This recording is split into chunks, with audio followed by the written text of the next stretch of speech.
Mark Santiago here, and welcome to the Empowered AF podcast, where each episode we share powerful strategies to help you communicate, act, and lead like an empowered man. Thanks for joining me.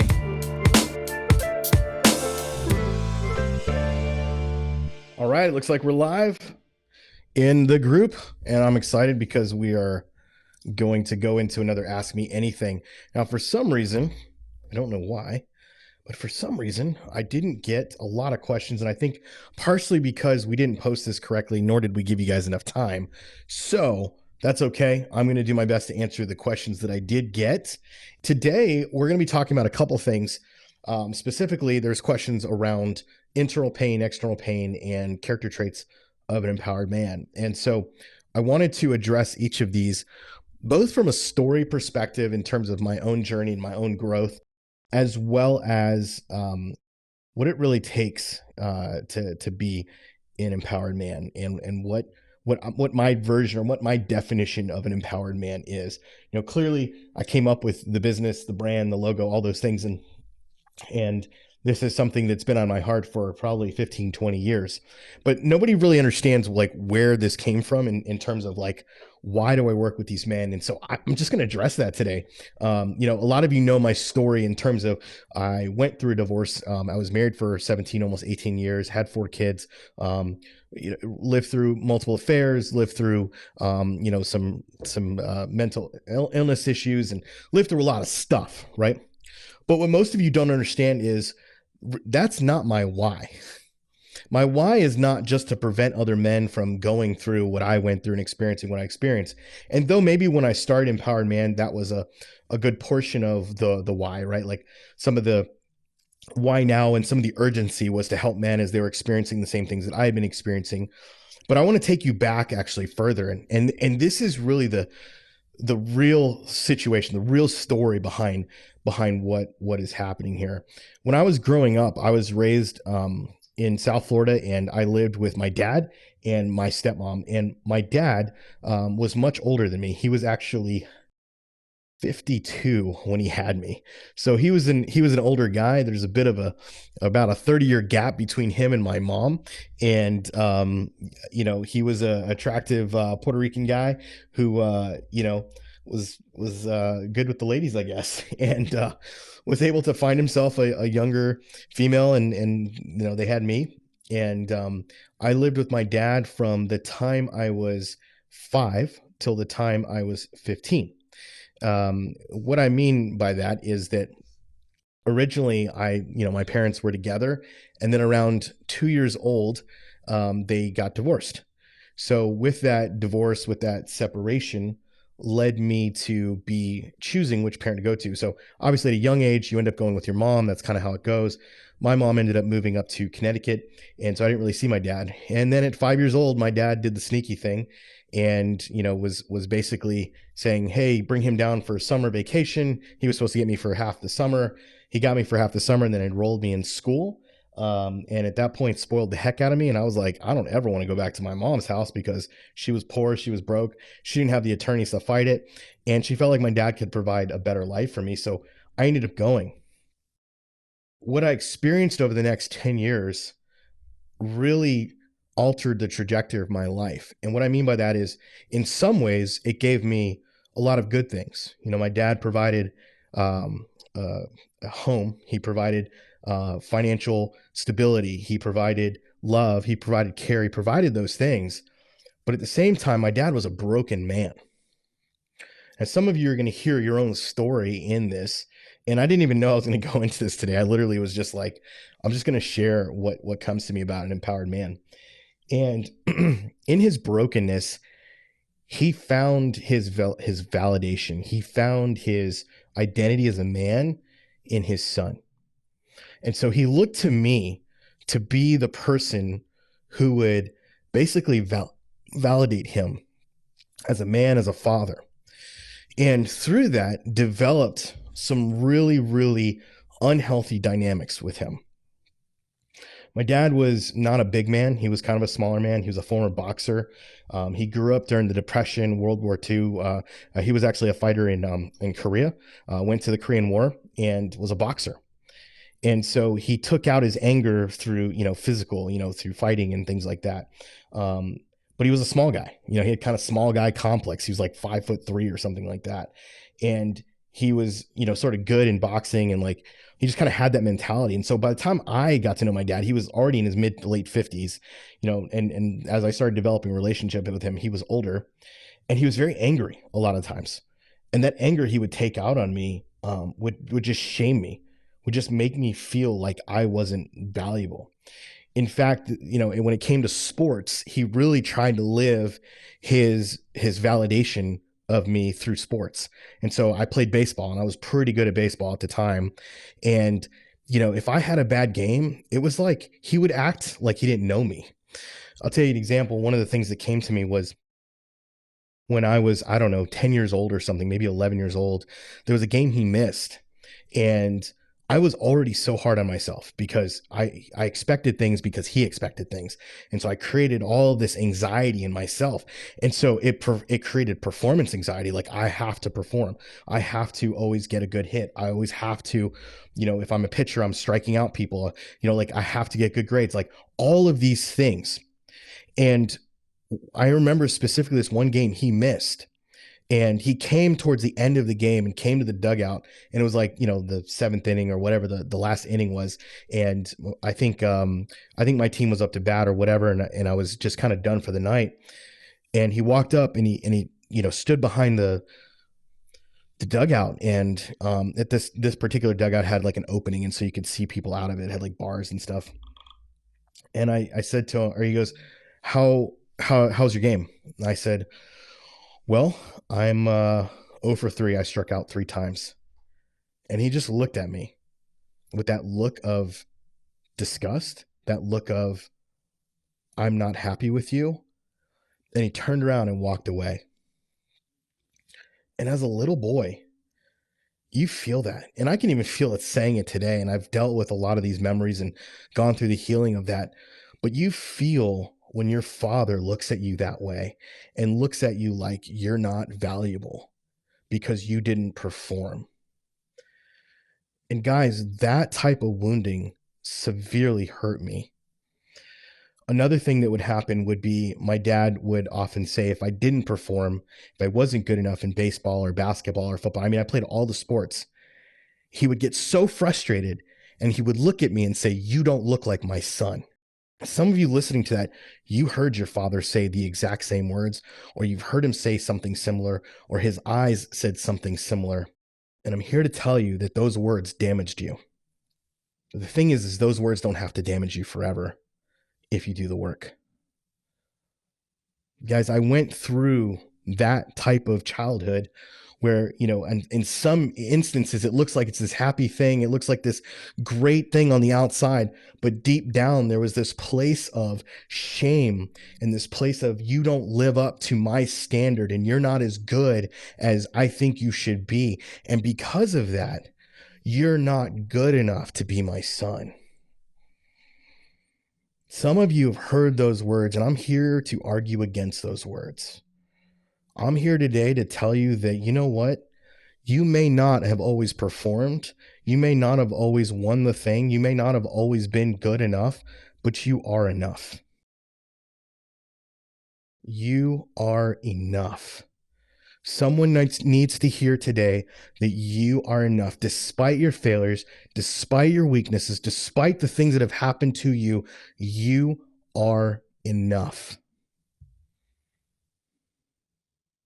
That you can be empowered if you choose to be empowered.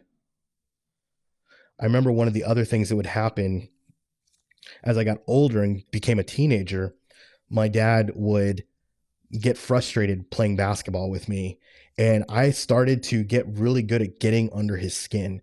I was passive aggressive, and I would use that passive aggressiveness to just basically be like, you know what? Fuck you. Fuck you. I'm better than you. And instead of saying that to his face because I was chicken shit, I was afraid he'd knock me into oblivion. I would get under his skin and I would manipulate, and I would passively aggressively say things or do things or hack him when we were playing basketball, because I started getting stronger and started getting bigger. And I would do things that would upset him just on purpose, just to get him mad, just to rile him up, because I wanted power. I wanted to feel more powerful than him because I was tired of how he treated me and I didn't know how to articulate that. And so I would do things like that. And I remember he would get so mad that he would get in the car and say, "I'm leaving." And he'd fucking leave.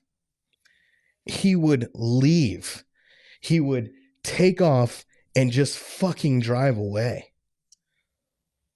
As a 12, 13-year-old young man, to have your father say to you, "You're not valuable enough. I'm leaving your ass here. I'm abandoning you," is fucked up. It's fucked up. When I was 13 years old, he was diagnosed with cancer. And over 2 years, I watched him become nothing but a vegetable, and he died when I was 15. Guys, I took that trauma and that pain and I absorbed it inside of my body. There's a great book, you hear me talk about this all the time. That is that the body keeps score. And it's about your cells and how literally trauma stays trapped in your body. And because I didn't do the work that I do now, I didn't know how to articulate or communicate my feelings. I didn't know how to understand what was happening. I didn't know how to own my shit. I mean, I can easily blame my dad for a lot of things, but there were things in that relationship that I also brought to the table that were unhealthy, that I needed to work on. And it's symbiotic. You know, we talk about this stuff all the time in healing, which is that it's okay to allow what the other person has done to you, to validate those feelings, to validate, hey, she hurt me, she did this, she did these things, but we have to stop at some point and go, and now what did I do? And what did I bring to the table? And how did I do? Guys, I did not get to a place of forgiveness of my dad until I was able to stop hitting the dad button. My dad did this, my dad treated me this way, and all those things, until I stopped hitting that and started hitting the me button and started taking responsibility. You go, well, you were just a kid. You're right. I was just a kid. But by putting myself in perspective and recognizing how I manipulated him and recognizing how I was passively aggressively, responding to him and seeing how that put him in a different place and seeing how toxic that behavior was. He was the adult. He should have handled it a lot different from me, right? I'm not blaming myself and I caused this, I'm not saying I caused anything, but what I can learn from the situation is what matters. And it's the same thing that we are teaching you guys in Empowered Man. The fact of the matter is that trauma and what was birthed into me in that stage of my life carried over into my marriage. And this is the thing that you all have to look at. And especially for men, the father wound is one of the deepest, most prevailing wound there is for a man. Because when your father doesn't validate you as a young man, when your father abuses you physically, sexually for some of you, emotionally for others of you, when he does those things to you, it traumatizes your brain, and your brain can't fathom what it's like to be in a healthy relationship, especially with a woman. So what happens is our brain is so used to being treated a certain way that we then use our picker to go find a woman that will validate us, that will make us feel like more of a man. And so then we end up finding someone who's actually just as toxic as our father, if not worse, because we feel like that's what we deserve. Guys, it took me being married for 15 years before I started to recognize this pattern in my life. And that is that I ended up marrying someone who would get just as mad at me, who would shame me, who would treat me almost exactly the same way my father did. In fact, the trauma was triggered in the back of my brain the second she started getting mad at me, the second she started abandoning me, the second she started pulling away from me emotionally. I started to feel all of those things in my heart. And I didn't know why. I didn't know where it was coming from. It was unresolved trauma. And so we end up in these relationships with women that are based upon our childhood trauma. And then we fast forward 5, 10, 15 years and we're like, man, why is it so toxic? Why did I end up with someone like this? And what I always say is the question you need to be asking yourself is what inside of me attracted someone that would treat me this way? Now, this is for the guys specifically, more in the toxic. And what I mean is like arguing, yelling, she cheated on you, things like that type of relationship.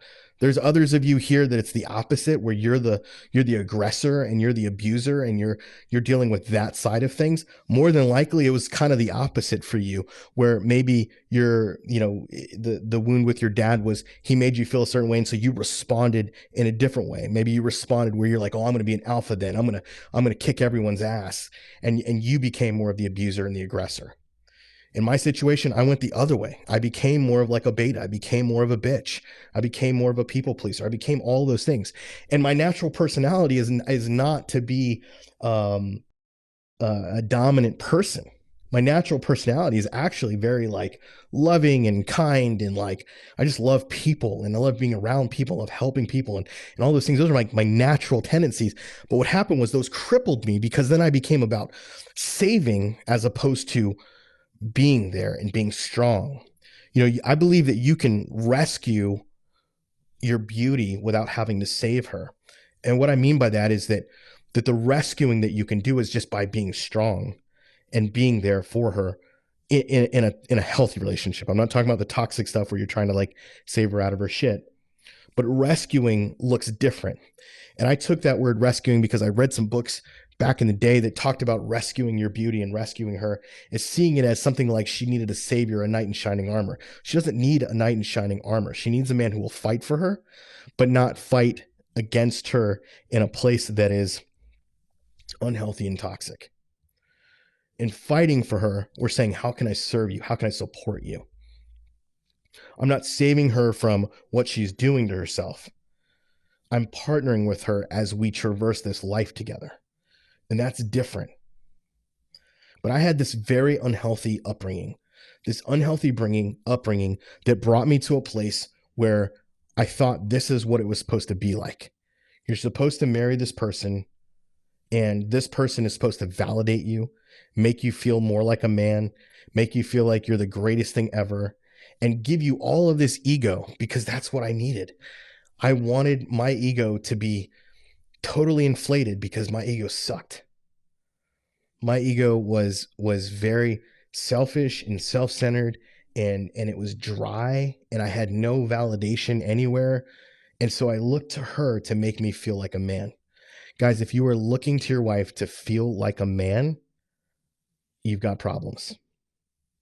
Now, right now, I bet some of you are listening to this and it's starting to click a little bit. But many of you come to our world, come into the Empowered Man world, come into a call with our advisor, come into the 30-day challenge. And most of what you're talking about has nothing to do with loving your wife. It has everything to do with your ego and feeling like your validation has gone out the window because she left you. See, because true love and loving your wife looks like this.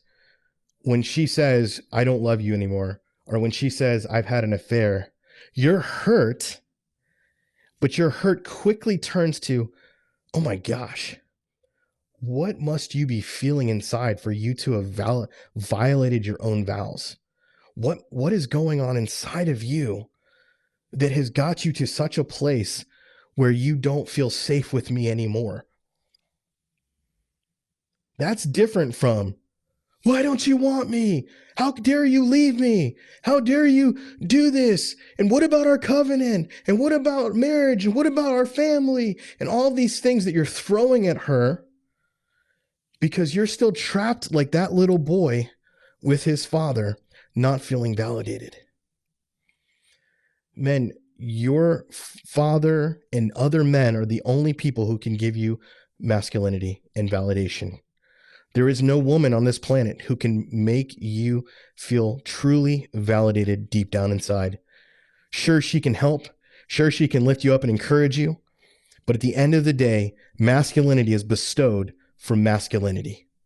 If some of you grew up in single mom homes, and your mom had to be like your dad, and you never had really other men around you. And so you built walls and you built castles around you to guard your heart from what it feels like to be masculine. Your masculinity was fake. It was a faux masculinity. Maybe it was, you could get girls anytime you wanted. Maybe it was getting money anytime you wanted, right? Any of those things. And you kind of use that mask, that castle around you to protect yourself from the fact that you don't deep down feel like a real man. And this is the journey of discovery that we are going to go on an empowered man. I've got things that are coming up that are going to be new, totally blowing you out of the water. I'm excited.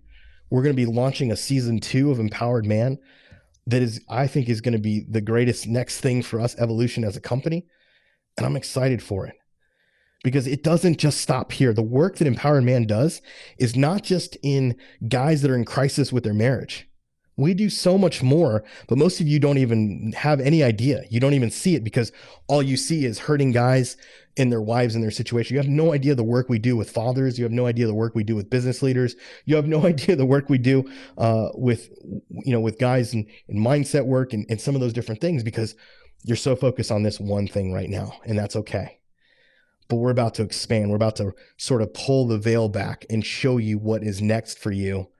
And for those of you who maybe not in that same situation anymore, or maybe you're not in a place where, it's crisis mode and all these things where you're ready to like do higher and deeper work for yourself because you want to be an empowered man. The question that was left for me was, what is an empowered man?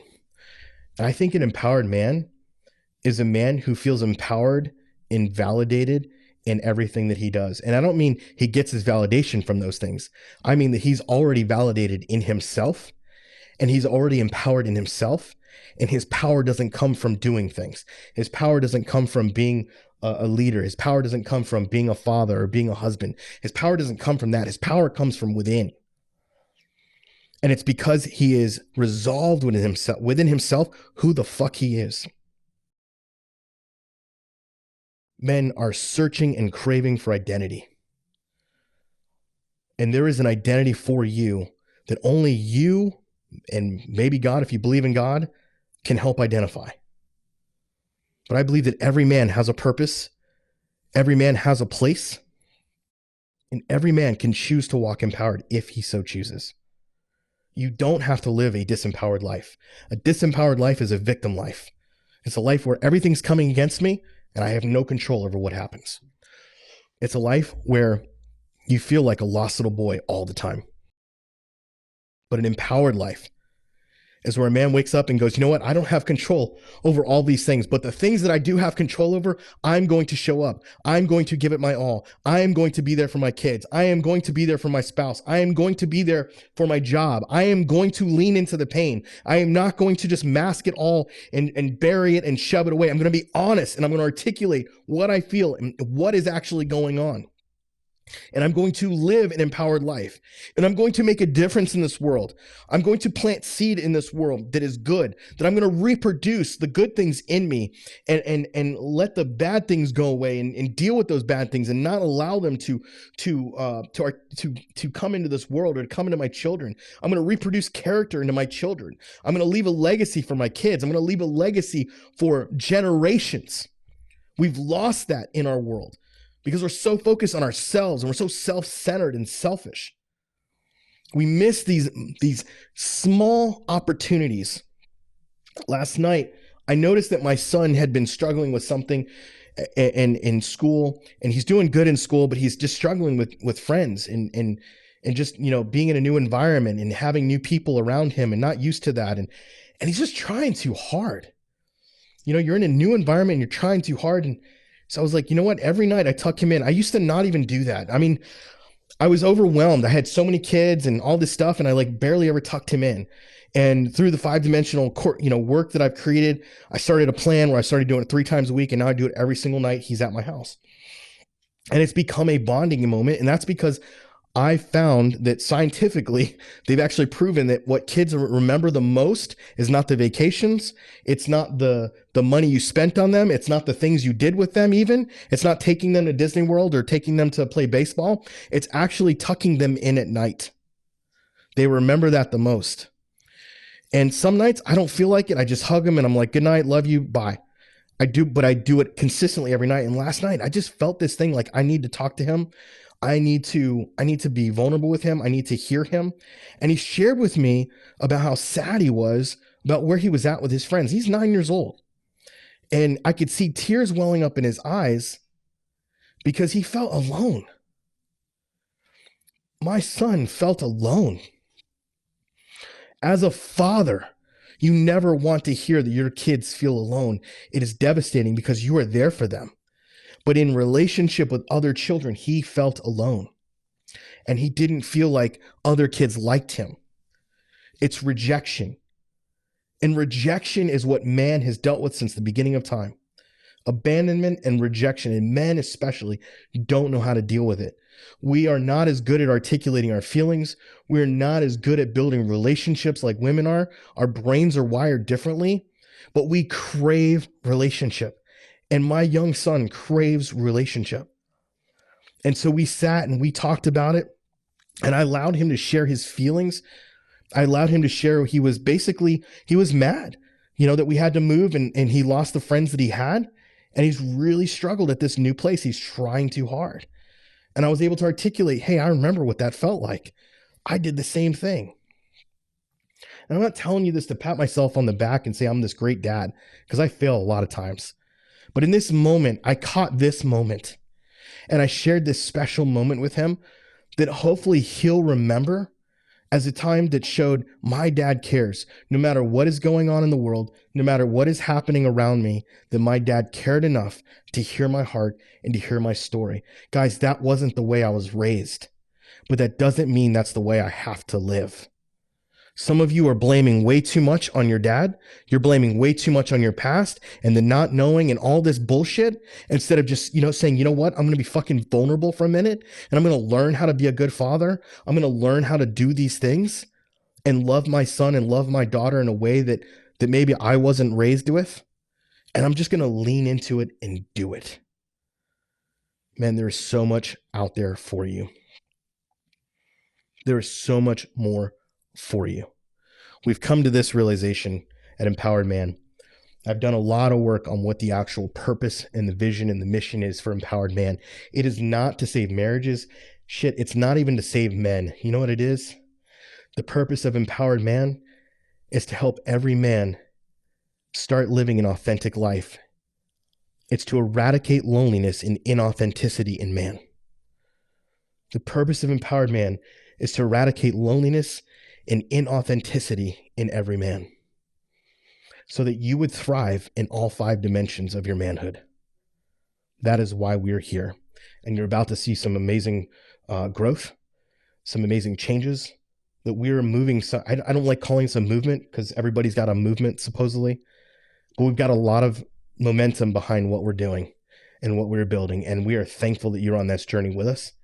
And we are honored that you would take the time to be a part of our audience, to listen, and to take the words that I say to value. Because there was a time in my life where I believed the lie that nobody cared about what I had to say, that nobody believed what I had to say, that my words weren't valuable. But that was a lie from the pit of hell. And that is because I have plenty of value to give, and I have plenty of wisdom to give, and I don't give a fuck who you are. I have things that I can share with you to help you grow.